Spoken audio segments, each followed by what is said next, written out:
Here we go then, everybody, and welcome to another edition of Meet the Oppo, the series where we get the lowdown on the opposition ahead of Town's games. And today, I'm joined by good old Jake, the host of RamsTalk Podcast, ahead of Town's big League One clash with Derby County under lights, live on Sky at Portman Road. Jake, thank you very much for joining me. How you doing, my friend? I'm doing very good, thank you. I enjoyed the very dramatic intro. I don't know why I did that, to be fair. No, it was really good. It's good. I enjoyed it. It's good. Yeah, I'm doing all right, thank you, mate. How are you? I'm very well, my friend. I'm pumped up for this big game. It's been Sky picked it for television. It's gonna be under lights, bumper crowd. I think it just deserved that sort of intro. I wasn't planning to do the intro. It just came to me pretty much. But yeah, mate, it's a pleasure to have you on. It's a big game on Friday night. Let's recap the season so far for Derby. In League One, last year was a crazy year for you guys, and thankfully you're still a club and everything's going all right. Ninth in League One at the moment. How would you recap the season so far? It's been a bit interesting.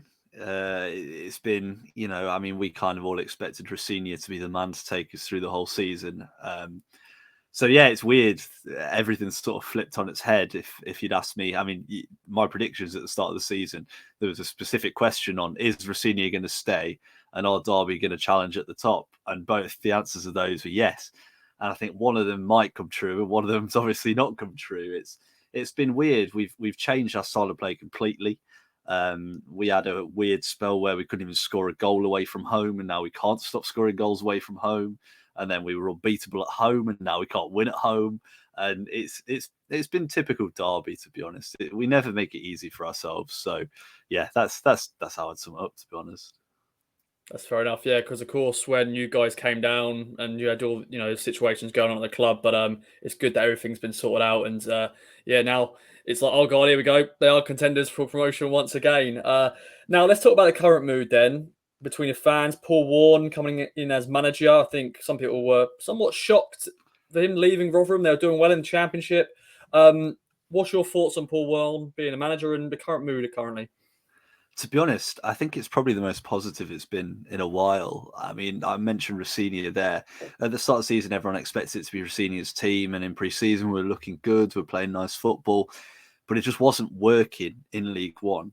And we were trying to play a style of play that the players were struggling with. We were playing football from the back, trying to play beautiful, passing, flowing football from right to the back to right at the front, and it caused us problems. And Warne's come in. Yes, we had the little wobble at home to Port Vale. That was a bit dodgy. But the two away games where we beat, Cambridge 2-0 and Accrington 3-0, especially that Accrington game, the performances were so positive, and we completely changed the way we played. We were attacking, we were running at teams, and we probably could have scored 6 or 7 against Accrington. So yeah, at the minute, the mood's really high. Everyone likes Paul Warne. He seems like a nice guy. And yeah, just optimism for what's to come. That's good to hear. And let's talk about the Derby County team, players to look out for. Let's bring up the last 11. You mentioned the Accrington win on the weekend just gone, a 3-0 win. 3-5-1-1, which is a very interesting formation. Let's talk about the players then. Shout them out. And we are going to have a little segment on the former Town players. There's loads of them.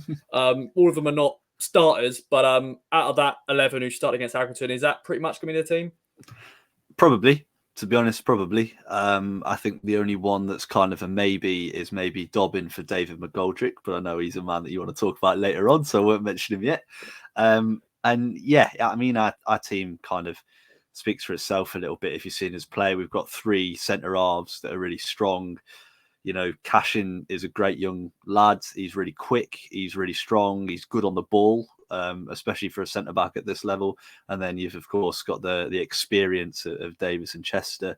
I think we've probably got the most attacking wing backs in the league with Mendes, Lang, and Barkhausen, which probably not the best defenders I've ever seen, but it certainly causes problems. And then we had our academy midfield trio of Knight, Sibley, and Bird, and they caused Accrington no end of problems because they've got a lot of running. Bird can pick a pass. Sibley's really direct in a run at players, and Knight's been compared to N'Golo Kante, obviously not similar players in any way, but I think it's just the fact that he runs around a lot. And then Dobbin and Asula, two players, a lot of pace, and Asula is lethal in front of goal. Yeah, Sula is one of those where he was linked on deadline day to join us. Then we went a different route and you guys signed him. And of course, he scored 2 goals against Accrington on the weekend. So he's going to be wanting to score goals. And of course, James Collins is suspended for this game. So Sula's coming right in and he's got the goals. And you've mentioned him already, Dave McGoldrick. Let's talk about him then. There's other players like Scott Loach, Richard Sturman, Conor Hurahan, who's looked like he's going to miss out the game, but could be a late call-up. You never know with injury. But Dave McGoldrick, Didsy, is back in the day. It was always a good player for us. I'm sure he's going to be looking forward to the game against Town. I think this could be the first time he's playing against us since he left. Because I think he's no, scrap that. Got my facts wrong. He did play against us when he was Sheffield United when they won promotion to the Premier League. But yeah, Dave McGoldrick, mate, how's he been so far? And as you said, he could possibly start. Yeah, I mean, you've summed him up quite well there. When he's on the ball, he's a class above this league, and you can see it straight away. He just glides past players, makes it look easy. His finishing, as you will also know, is pretty bad, but every other aspect of his game is spot on and exactly what we need. And I think his experience plays a huge part as well. I mean, you look at that team we've got there: Cashin, Knight, Sibley, Bird, Dobbin, Asula. They're all young lads. And when you've got an experienced player, especially an experienced attacker like McGoldrick leading the line, it does make a big difference. And we've had a couple of games where McGoldrick's kind of read what the defender's going to do, won it back, and we've scored from it. And that plays a huge part as well. So, yeah, he's impressed me. I wish he'd stay fit for more than 5 minutes. I know that's been a problem through his whole career.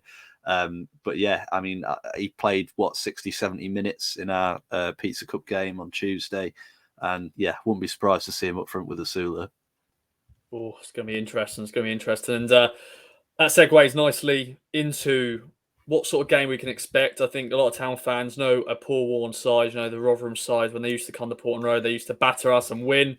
But of course, this is a very different Derby team he's taken over in terms of players. He hasn't got his big boys up top and big defenders whacking everyone in. I know you've got James Chester and Curtis Davis, but what sort of game should we expect from a Derby County side under Paul Warne so far? Ironically, after you said that, I'll probably say a physical one.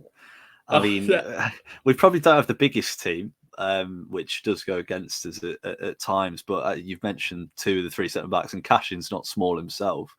We've got intensity. I think that's something that's really important. And I know it's important to Warne. He's mentioned it a lot of times that intensity is kind of his big thing, and with the likes of Knight and Sibley in the middle, you're going to get that. They'll run and run and run until they can't run anymore. I mean, I don't know if you've seen the highlights from the game against Accrington, and 98th minute, Louis Sibley picks the ball up just outside his own box, runs the length of the pitch, has a shot that's saved on Barques and taps in the open net. And it's that sort of thing that Paul Warne loves, and the sort of thing that this team will give him. We've got players that will run until they drop. So, yeah, I'd probably say high intensity. And we've got a couple of players that can make things happen. And I think that's something that Derby have lacked for a number of years. I mean, I know we had a lot of restrictions, which meant we couldn't sign players. And that meant that those players with that little bit of magic we couldn't get hold of. But Nathaniel Mendes-Lang has been unbelievable for us on the right-hand side, even at wing-back. He carries the ball so well, so much better than any wide Derby player I can remember. And he's got end product as well, which is obviously incredibly important too. So, yeah, they expect a lot of running. They expect a lot of hoof. And, yeah, just expect a team that will be really hoping to come out with a win.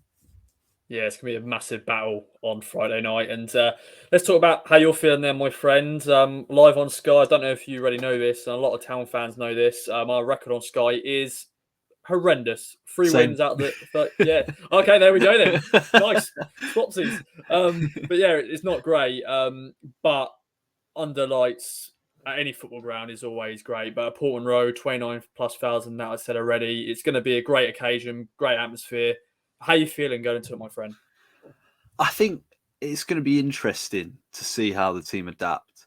We've always we're quite similar clubs with regards to attendances and so, especially this year. So that they'll be used to playing in front of crowds of that sort of size. But obviously, it's a completely different scenario when those crowds are against you. I'd like to think we've got enough experienced players and young, hungry players to get through it. You know, Davis, Chester, Hurahan, McGoldrick, they've played at the highest level. So you'd think that they'd be able to deal with it. But it's going to be an interesting night. And it's basically just going to be which team decides to step up to the plate and take it to the other team. And you'll be full of confidence. We'll be full of confidence. So, yeah, it's going to be a good game, hopefully. Definitely, mate. Definitely, mate. Well, thanks for joining me, my friend. Any other notes, any other business you want to add? Any notes, just anything? Oh, I'd say, yeah, just watch out for Nathaniel Mendes-Lang and William Asula. They'll both drop 0 out of 10s now I've said that. But yeah, they're probably our two most exciting players at the minute, because the way Mendes-Lang just glides past people, he's probably the oddest shaped footballer I've ever seen. And you'll understand when you watch him on Friday, like he's just not shaped like a normal human being, but the way he can turn is ridiculous. And yeah, Asula, you give him a chance and he'll score. So yeah, it's going to be a good one, and I'm looking forward to it. Definitely, mate. Bring it on. Thanks for joining me. And thanks, everyone, for watching. Bring it on this Friday night. If you're going to the game, enjoy it. If you're not, follow the game with us. Bye-bye for now.